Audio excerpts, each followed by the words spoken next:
Hello and welcome to another episode of Be the Love to Awaken Our Souls. I'm Stacy Musial. And I am Brenda Carey. We are your co-hosts and souls on the journey, and we invite you to be a part of the Be the Love tribe in support of your spiritual growth and transformation to come home to your divine self. Let's raise our vibration to love. Yes, to love. And so before we begin, let's just take a moment and get settled in with an opening intention and meditation. Connect to our breath, breathing in and breathing out, and just breathing in that love for ourselves. We can truly breathe that love outward. And as we breathe that love in, imagine that breath moving into all of your cells and organs and systems and just giving those places in your body just a little love, a little acknowledgement. I see you. I see you. I see you. How often do we take time throughout our day to really tap into being able to see ourselves in this moment, in each moment and day throughout our lives, we rush and we forget to really tune in. We're distracted. And now is the time, the invitation to turn that love and that attention inward and just breathing in that connection with each part of our bodies, each part of our mind, and each part of our soul, and just allowing it to just permeate and just resonate within our bodies and emanating outward as we first put our own oxygen mask on first and just allow the connection with ourselves then truly emanate outward. And so I want to invite you to continue in taking that with you throughout your day as we move into today's beautiful conversation that I am so looking forward to. Thank you, thank you, thank you, and hope you enjoyed as much as we do. Mm, Mm. So it is. Thank you, Stacy. mm, And I really look forward to this conversation before we hit the record button. We started talking about, we're into the new year. It's 2024 as of this recording, and we've had different experiences. And we've also noticed these I'm going to call it sickness or illness experiences, whether they're our own personal stories or the people around us that seem to be lingering on. I mean, yes, there's the, seasonal flu or seasonal sickness that tends to come around this time of year. And we're also going to look at what does that mean on a deeper level. Now, let me start with a little disclaimer.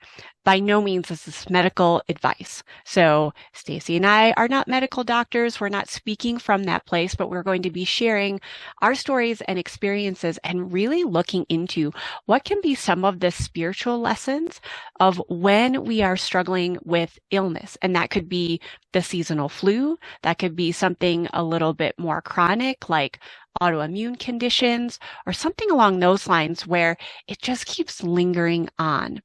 And what can we learn about ourselves? What can we learn as a collective as we're coming into this new year?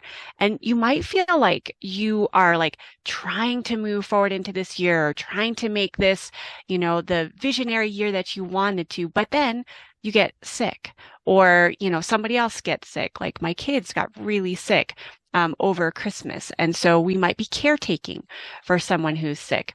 So we're going to look into and deep dive into, okay, when Western medicine may not be serving us in the full capacity that we would like, what are some other options and what are some of the spiritual meanings that we can turn inward to create, wellness on all levels, body, mind, and spirit.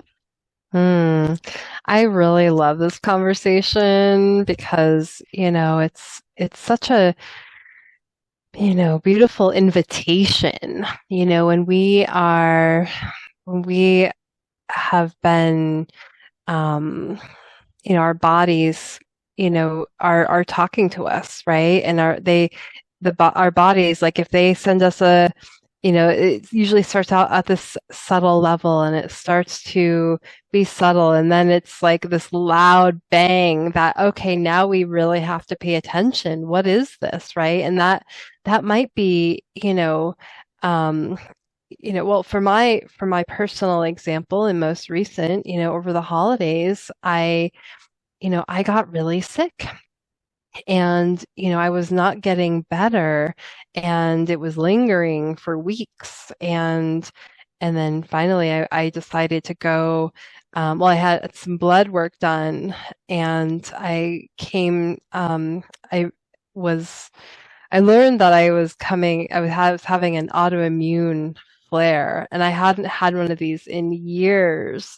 And so it was like, oh, this is like, of course, this makes so much sense. And so, my body just wasn't healing, and I was tired all the time, and but I wasn't really listening to that because I was like, I was trying to, do my daily activities of working and, trying to keep it all afloat. And then finally, I got this.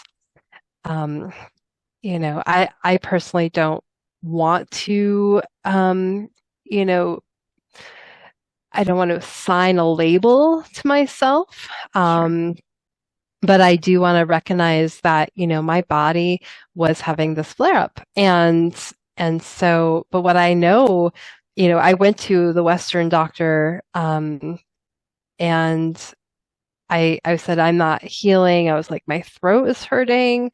And I was like, I really wanted to rule out anything else like strep or COVID or, anything. And so, and I had already taken a COVID test and I was negative, so I knew it wasn't that. But I did, um, I did go and want to rule this out. And so, without um, doing much of an examination, the doctor said, "I'd like to prescribe you antibiotics and these prednisone steroids, both which I know are very, very harmful to the gut lining and the bacteria.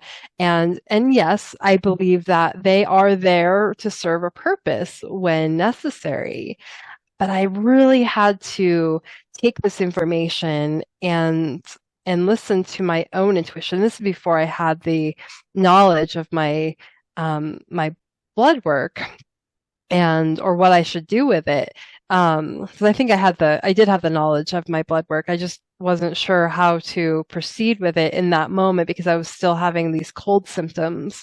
And so I was like, well, one is creating the other. So I had to really discern, do I go that Western route? Do I take these antibiotics, and these steroids, both which I know will not help my immune system? And so it didn't feel right. So I went home and I talked to another practitioner that really understands the whole body healing, and I started this another gut healing protocol because I had had some gluten over the holidays mixed with stress, and I haven't done gluten in years because it's has been very harmful to this autoimmunity stuff, and so it really impacted me quite a bit. And so, but I had to discern. I was like, which one, do I have to listen to? What is my body needing? And so I decided to opt out of the antibiotics and the steroids because it's not something I want to put in my body unless absolutely necessary. And so I discerned and I said, okay, I'm going to go with this other, the natural healing. And I have like turned a corner. My brain fog has lifted. My energy is probably 80%, 90% back to where it was. And I'm just starting to feel just so much better. But if I had gone that other route, I might have been having a different conversation. I don't know. But Hmm. it was really coming back to what was right for me and how that really, how I needed to intuitively be guided into what was right for me. I love that whole story. It kind of like walked us through the issues of, Western medicine versus maybe a more holistic or alternative point of view. There's two things that pop up for me. The one is I love how you said I'm not going to get attached to the label of my either autoimmune condition or the cold symptoms. I think that's huge because if I mean for myself and I know also for clients, we tend to really identify with the diagnoses. And yes, our brain really wants to have answers and they wants to know like, okay, what do I have? What's going on? How do I fix it? And we get really like honed in on that. But when we really fixate on like for me, it was like my digestive issues or my back pain, that my like attaches to that label. And then we become very attached to whatever illness that a doctor or another practitioner has given us. So I think holding those labels and those diagnoses loosely so that we are open, this is the spiritual side, so we are open to all possibilities of how to heal. And I definitely think there's a place for Western medicine.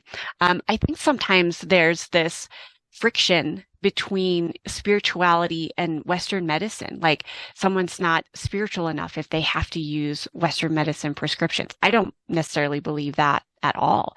I think we need to explore both sides of Western medicine can really be, it can really serve someone's health and they may really need it.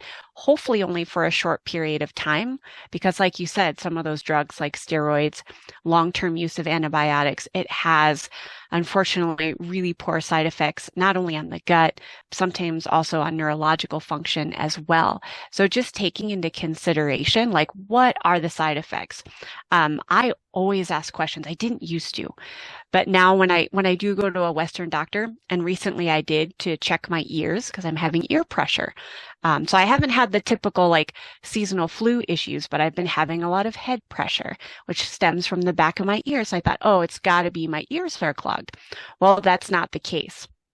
And so I was asking again, I was also prescribed for my sinuses and ears, same thing, antibiotics and prednisone, and started just asking questions. I'm like, okay, I don't have the best history of those two drugs due to, previous gut issues. And the doctor was open about, well, let's do some other, let's do a CAT scan and let's really see what's going on first before diving into, Western medicine drugs, which I'm not totally opposed to. But like you, Stacy, I would prefer a more alternative, either homeopathic approach. That just suits my constitution better, especially for those of you, especially listeners, if you are like hypersensitive and if you're highly empathic, sometimes Western medicine drugs can be really overpowering to our more delicate immune system. Yeah, absolutely. And I think that, as we are discerning and we're, what is the best approach for us, it's also, learning to tune inward Hmm. and to connect with, what is the lesson and the gift here of being, in this sickness, and our bodies aren't maybe they're not operating the way that we would like to. Our mind has all these other ideas of what it wants to do, and then bam, like we're really forced to go within. And so, oftentimes I believe like, most of the time there's a spiritual reason, Absolutely. why we're, our bodies are, showing us, this these symptoms and what we're supposed to be doing with it and how we can heal. And for me, it's I really had to take time to slow down and really start to um, you know, deepen.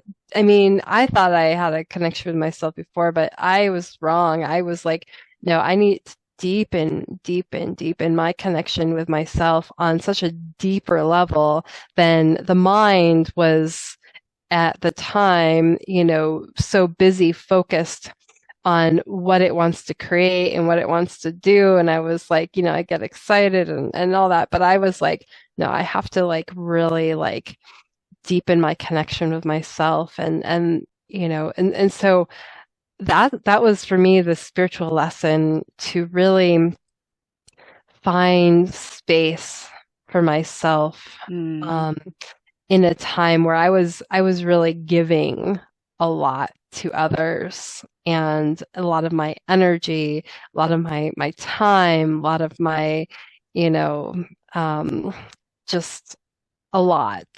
And so yeah. there was that outward outpour, because I had a lot of things shift for me, a lot of changes in my life. In the last few months of 2023 that bam, like I had to balance it back out and it wasn't balanced for me in the way that I was able to balance it before, but it really just again, allowed me to deepen my connection with myself, be more present and find space for me. But I think it's really surrendering to the messages, surrendering to Absolutely. what the lesson is, right? And not fighting against what is, not fighting against, oh, I don't want to be sick, right? In this moment, we're not maybe not in control, right? And so surrendering to that and okay, what is this here to teach me? And how can I really surrender to the messages of it and really take those messages in on a deeper level? Because that's how we're going to learn, and that's how we truly heal from how this has manifested in the first place. Mm, so true. I mean, it's the messages that we get are the gift. I love how you say the gift and the opportunity that come from I mean, physical struggle, mental, emotional struggle. But when we can really place our opinions aside about, sickness is bad. I don't want to get sick. I don't want to have another flare up. If we're speaking that way, it's kind of this self-fulfilling prophecy. And so just being curious, like that's how I've been treating for my own self-talk when I've been noticing this head and sinus pressure more often because I am doing my like usual protocols and they don't seem to really be working. So instead of me going, oh my gosh, and getting all into despair and what am I going to do and how long is this going to last? That's the old Brenda. Old Brenda would be going down that, that thought pattern. But now it's like, okay, I guess this is an opportunity to up level and learn something new and to grow my holistic tools. The ones that I've used for years and years, some of them just aren't quite working as well as they used to. What's the opportunity in that? What's the new messages that I get to receive? And for me, the spiritual emotional side, it's kind of a mixed bag for me of this head pressure is I've recognized, and this has been at least for the last few months, but it's probably a chronic pattern. I tend to overthink things and get into like this analysis paralysis. I know I'm not the only one. This is a mental habit pattern that I've had for probably my whole life. And I think now Spirit is saying, okay, it's time to address this now. It's time to really trust your intuition. I know I say I trust my intuition, and I do. I've grown in that area.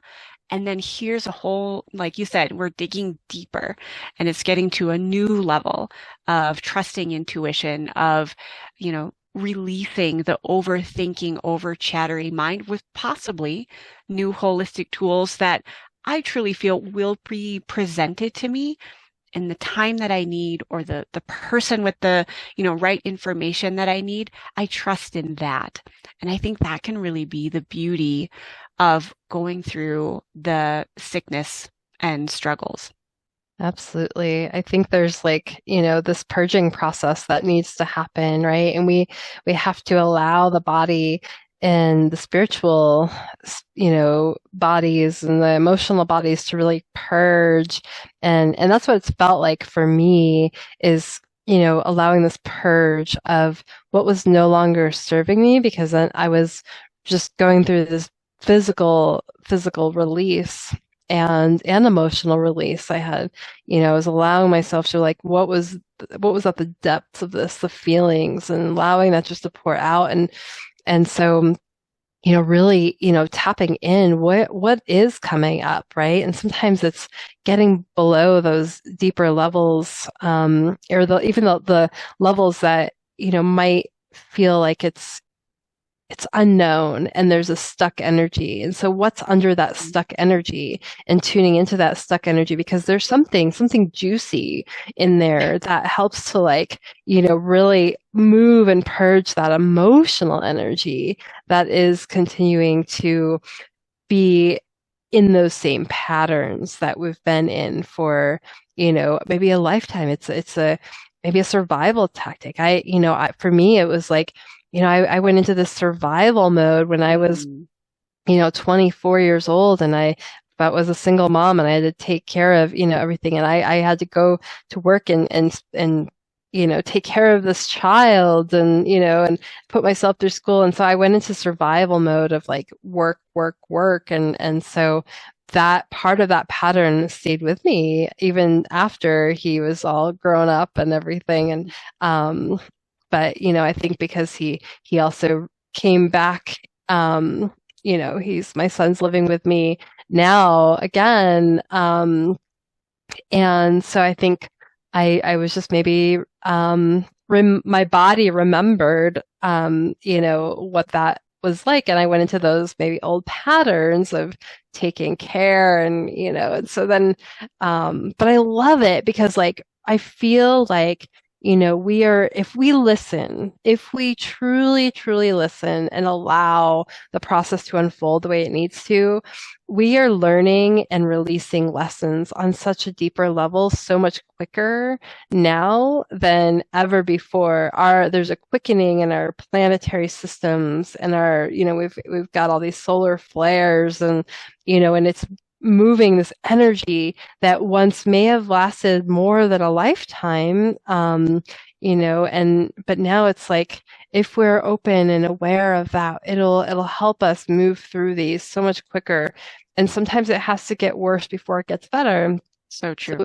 So we have to like allow that process and just be open to it, because I feel like I'm on the other side of it, and now I'm starting to feel like, oh, now I can like truly, truly step in and, start to connect with the vision I want to create for this new year. But I had to go through that process in order to get where I am right now, and feel, good again. And yeah, Yeah. it's a journey though, It right? is.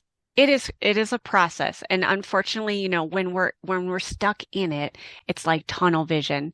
And there are times where I'm like, oh my gosh, especially if it's chronic. When I had my chronic gut autoimmune issues, I was like, when is this going to end? Like it went on for years. So if you're a listener out there and you're like, I don't have just the seasonal flu, I've had maybe this condition for years upon years, just know and take in our stories, know that your body knows how to heal. It really does. Sometimes it's just given that overthinking mind the back seat, being more open to possibility, detaching from the diagnosis label.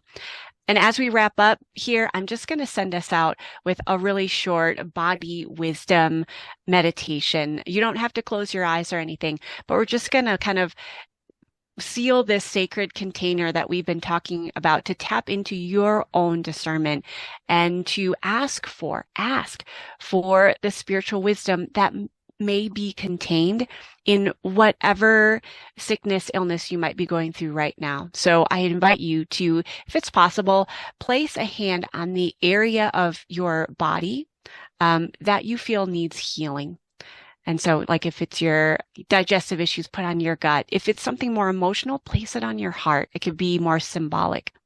And as you just breathe deep, breathe energy into that area, feel pulsating healing light come into that area of your body or heal the mind. And know that you are a miracle. Your body has the natural ability to heal. And yes, you might need assistance whether that's medicine or certain modalities or protocols, but those will easily flow to you when you are open to the possibility that I am healed. It is already done. See it in your mind. Feel it in your body.